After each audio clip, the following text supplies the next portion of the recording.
Hello दोस्तों, स्वागत है आपका हमारे YouTube चैनल दो वकील में। मैं जैद इलाही, रामनगरी अयोध्या फैजाबाद से। आज का हमारा टॉपिक भारत और अपराध। देश में बढ़ रहे अपराध से हमारी स्थिति और भी गंभीर होती जा रही है।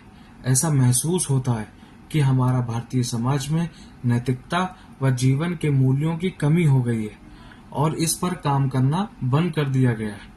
तभी तो आए दिन आपराधिक घटनाएं बढ़ती जा रही हैं, जैसे चोरी, डकैती, बलवा, दंगा, किडनैपिंग, अपहरण, व्यपहरण, murder, rape, gang rape, mob lynching, आवारागर्दी, डीफेक, पोर्नोग्राफी, ब्लैकमेल, मानव तस्करी, सड़क पर किसी की हत्या कर देना, किसी पर गाड़ी चढ़ा देना, नशाखोरी, शील भंग करना, अश्लीलता फैलाना, हिंसा, घरेलू हिंसा, दहेज उत्पीड़न, दहेज हत्या और क्या क्या गिनाऊं मैं आपको। क्या यही हमारा सभ्य भारतीय समाज है? हम कैसे समाज की परिकल्पना कर रहे हैं? वह देश जो विश्वगुरु कहलाता था, वह देश जो सोने की चिड़िया कहलाती थी, जहां महिलाओं को देवी के रूप माना जाता है, आज वह हमारा समाज किस दिशा में जा रहा है? ये कौन लोग हैं जो हमारे समाज को बर्बाद कर रहे हैं, हमारे समाज को गंदा कर रहे हैं? क्या इन पर अंकुश लगाना, इन पर रोक लगाना हमारी जिम्मेदारी नहीं है? आए दिन कहीं न कहीं हत्या बलात्कार हो रहे हैं। अपना अतीत बिराना भटका फिरता खंडहर में, भय उसे आज लगता है आते अपने ही घर में। एनसीआरबी के डेटा के अनुसार देश में हर दिन औसतन 80 से 90 रेप के मामले सामने आ रहे हैं। हालांकि वास्तविक संख्या और भी अधिक है, क्योंकि मामले दर्ज ही नहीं किए जाते। अभी रिसेंट की कोलकाता की घटना है। वह देश की बहादुर बिटिया उन दरिंदों के साथ लड़ती रही और बचने की कोशिश करती रही, लेकिन उन दरिंदों को तरस नहीं आया। उसे गिद्ध की तरह नोचा और मार डाला, जिस घटना ने पूरे देश की आत्मा को झंझोड़ कर रख दिया। RG Kar hospital rape murder case में जो निर्भया के साथ क्रूरटी की गई थी, ऑलमोस्ट सिमिलर क्रूरटी इस बेटी के साथ की गई। यह पोस्टमार्टम रिपोर्ट दर्शाता है कि उसकी आंखों को फोड़ दिया गया, उसकी बॉडी के डिफरेंट पार्ट्स पर चोट पहुंचाई गई, उसकी बोन्स को तोड़ दिया गया, उसके दोनों पैरों को चीर दिया गया, उसके साथ रेप किया गया। हॉस्पिटल प्रशासन ने न्याय दिलाने के बजाय मैटर को दबाने की कोशिश की, सबूतों के साथ छेड़छाड़ किया गया।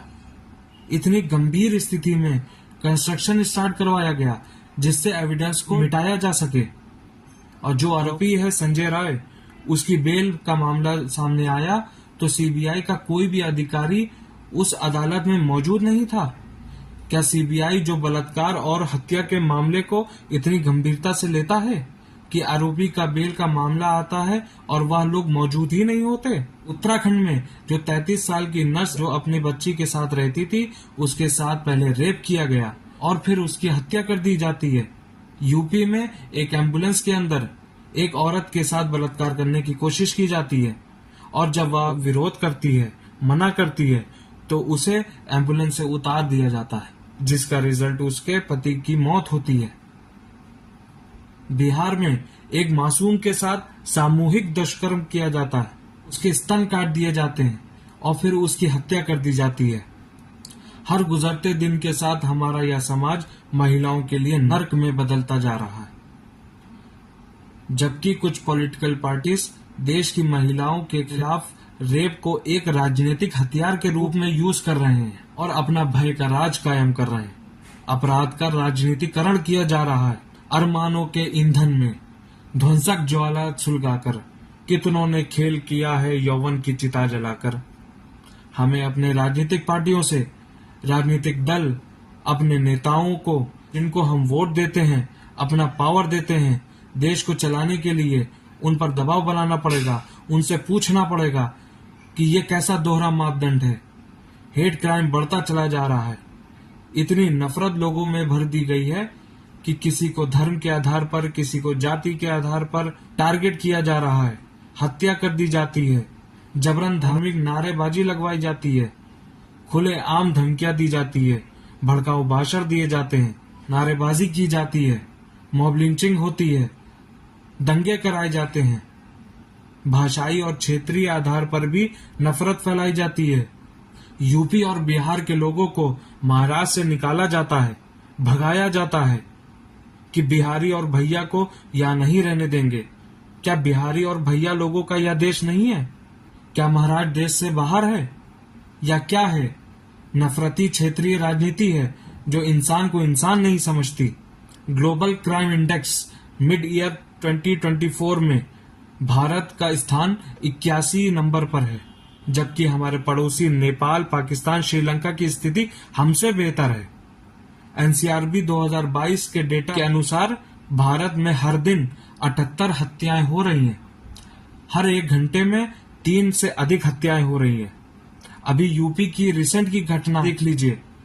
रोजगार के आधार पर नफरत फैलाई गई, रोजगार करने से रोका गया, दुकानों पर नेम प्लेट लगाने की तुगलकी फरमान जारी किया गया, भाईचारा तोड़ने की कोशिश की गई।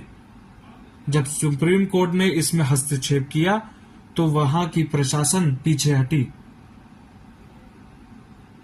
गरीबों को परेशान किया गया, उनके पेट पर लात मारी गई। नफरत भरी राजनीति इस कदर की गई कि पूरा मणिपुर जल उठा।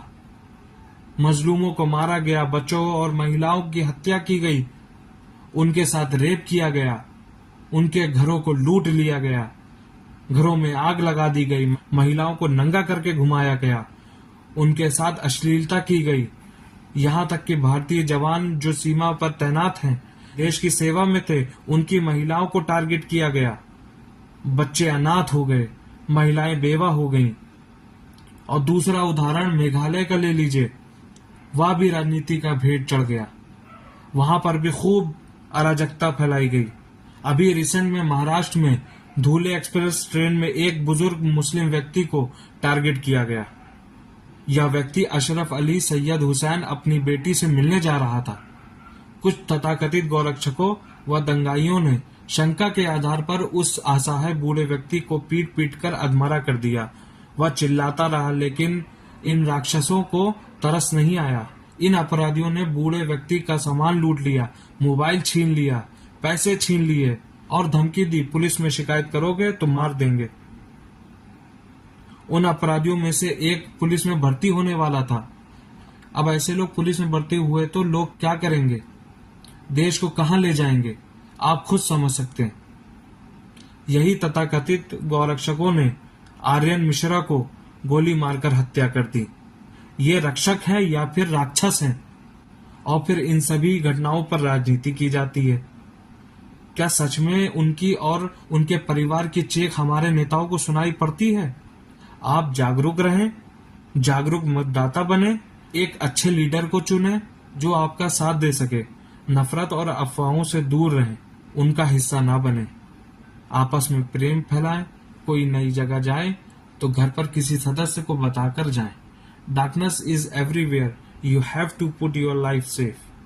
सकारात्मक रहें और अपना ख्याल रखें। अपने बच्चों को शिक्षित करें और उन्हें जरूर पढ़ाएं। आप लोग इस वीडियो को ज्यादा से ज्यादा शेयर कीजिए, लाइक कीजिए, सब्सक्राइब कीजिए और कमेंट बॉक्स पर अपनी राय जरूर दें। इसी के साथ मेरी तरफ से और मारूफ साहब की तरफ से आप सभी को धन्यवाद। जय हिंद, जय भारत।